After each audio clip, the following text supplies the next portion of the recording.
Adelante, doctor Sánchez, muy buenos días. Muy buenos días, Luis. Como siempre, es un placer estar aquí en Pie de Nota. Esto es Panorama Criminal y precisamente vamos a hablar del férreo dominio que tiene la familia Cabrera Saravia en el estado de Durango.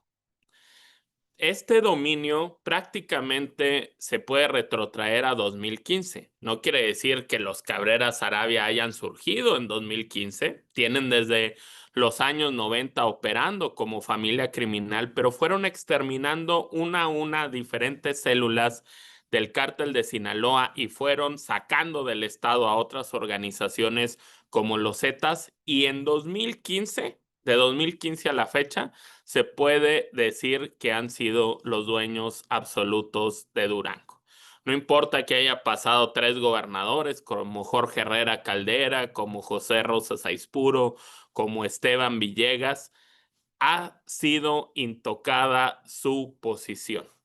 De hecho, su posición es tan fuerte que si vamos a los indicadores de seguridad, vamos a ver que Durango es una de las entidades que tiene menos homicidios, que tiene menos secuestros, que tiene menos delincuencia común. ¿Por qué? Porque los Cabrera hasta eso cuidan. Es decir, controlan que el delito común no se presente en Durango. Tratan de que no llame la atención. Obviamente tenemos casos como los de extorsiones a empresarios que se dieron a través de Edgar Rodríguez, el Limones de la CATEM, y no podemos decir que Durango per se sea seguro. Hay un tipo de seguridad que no se ve tanto en los medios, pero que percibe la gente de a pie. Entonces, bajo esa lógica, podría pensarse que no tiene tanta lógica que el gobierno federal envíe 700 militares de élite precisamente a Durango. O sea, acaban de llegar escuadrones de murciélagos, que son los soldados más preparados precisamente para hacer una cacería de los Cabrera y de sus distintos líderes regionales. Entonces, bajo esa lógica, no tendría sentido enviarlos a uno de los estados que se supone más seguros. Sin embargo, los Cabrera se han vuelto uno de los generadores de violencia más grandes de este país. Y no se da esa violencia en Durango. La violencia que están generando los Cabrera se está dando en estos momentos en el sur de Sinaloa.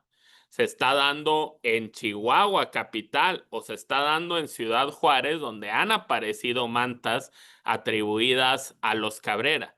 Precisamente los Cabrera son el principal brazo armado de la Mayiza. Y entonces hay tres factores que explican por qué una organización que había preferido durante más de 10 años permanecer bajo el agua, que si bien mucha gente los conocía en Durango, pero no eran tan relevantes o tan conocidos a nivel nacional, se ha puesto precisamente en el aparador. Estos tres factores son precisamente el haberse convertido en los principales aliados de la Mayiza en su lucha con los Chapitos, y que por ende las unidades sicariales de los Cabrera son los que están generando la guerra en distintas zonas del país.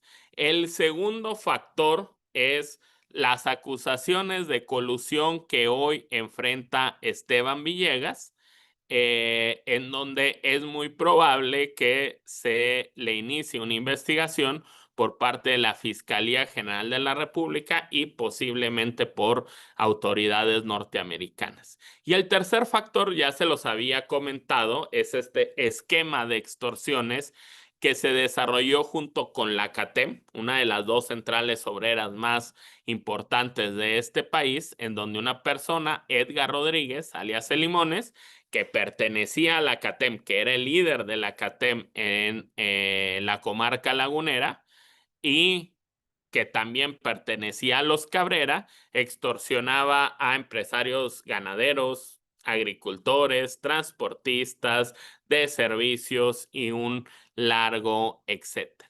Pero ¿cómo llegaron los Cabrera a esta posición? Tenemos que retrotraernos, como les decía, a la década de 1990. En concreto, al poblado de Vascongil, en Santiago Papasquiaro, que está precisamente dentro de este triángulo dorado, es decir, la confluencia entre Sinaloa, Durango y Chihuahua.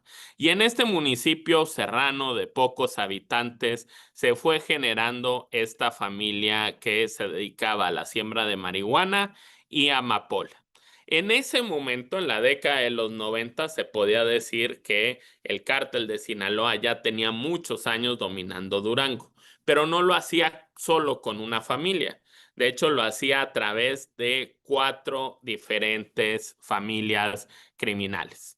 Obviamente los Cabrera Saravia en esta parte de Vascongil, pero también en esa parte estaban los Canelos, precisamente de Canelas Durango, que formaban parte de la familia de Ignacio Coronel, uno de estos 4 líderes principales que tuvo el cártel de Sinaloa en la década de los 2000. También estaba la familia García en la zona de La Laguna y los Emes en el norte de Durango y en el sur de Chihuahua.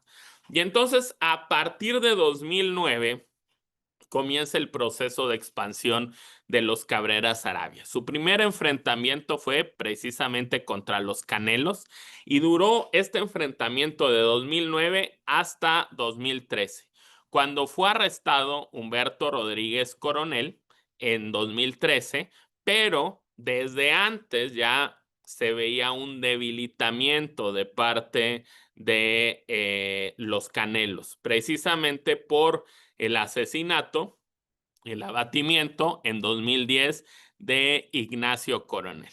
De tal manera que toda la zona serrana pegada a Chihuahua terminó siendo controlada por los Cabrera. Su siguiente objetivo fue Durango capital y en ese sentido se enfrentaron contra los Emes. Los Emes que operaban en el sur de Chihuahua y en el norte de Durango, y derivó este enfrentamiento en el hallazgo de muchísimas fosas entre 2009 y 2012, que fue el periodo más negro de Durango. Ya una vez lograda controlar a los Emes, precisamente en 2012-2013, se podía decir que los Cabrera Saravia tenían el control de todo el sur, del centro y de toda la parte oeste de Durango. Solo les faltaba la comarca lagunera. Y es ahí donde se enfrentaron con los Danis o con el cártel del Poniente, y precisamente esa disputa se resolvió en 2015 a favor de los Cabrera.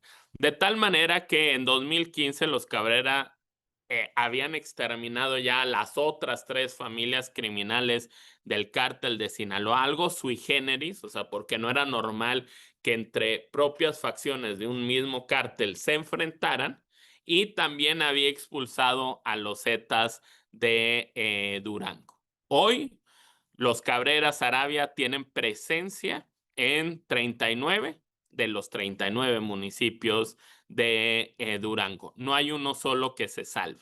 Y si bien hay registros derivados de la búsqueda hemerográfica que hicimos de la presencia de los Chapitos en 8 municipios de Durango, la verdad es que esta es esporádica, salvo en el municipio de Tamazula, donde operan a través de Aureliano Guzmán, alias El Guano.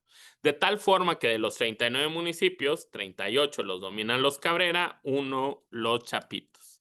Y el cártel Jalisco Nueva Generación también tiene presencia en 2 municipios, pero de forma muy esporádica, Durango y el Mezquital. De tal manera que pues se puede confirmar lo que les decía al inicio. Los Cabrera Saravia son dueños absolutos de Durango. ¿Qué viene a futuro? O sea, ¿qué escenarios se pueden presentar? Y aquí hay 3 posibles opciones. Primero es que precisamente esta embestida del gobierno federal, y si se suma una embestida del gobierno de los Estados Unidos, puede ir debilitando a los Cabrera, pero también si logran ir conquistando municipios, sobre todo del sur de Sinaloa, se podrían empoderar e incluso ampliar su territorio. Porque ahorita estamos hablando de Durango, pero realmente los Cabrera también tienen territorios en Zacatecas, en Aguascalientes, en el sur de Chihuahua, y si logran consolidar también una posición en Sinaloa, pues podrían convertirse en una organización regional relevante, que ahorita funciona como aliados de la Mayiza, pero también puede haber un tercer escenario, que es que en el futuro busquen ser una organización independiente. Tienen el territorio, los hombres y el dinero para hacerlo. Muchísimas gracias. Esto fue Panorama Criminal. Como siempre, un placer y nos vemos el siguiente martes.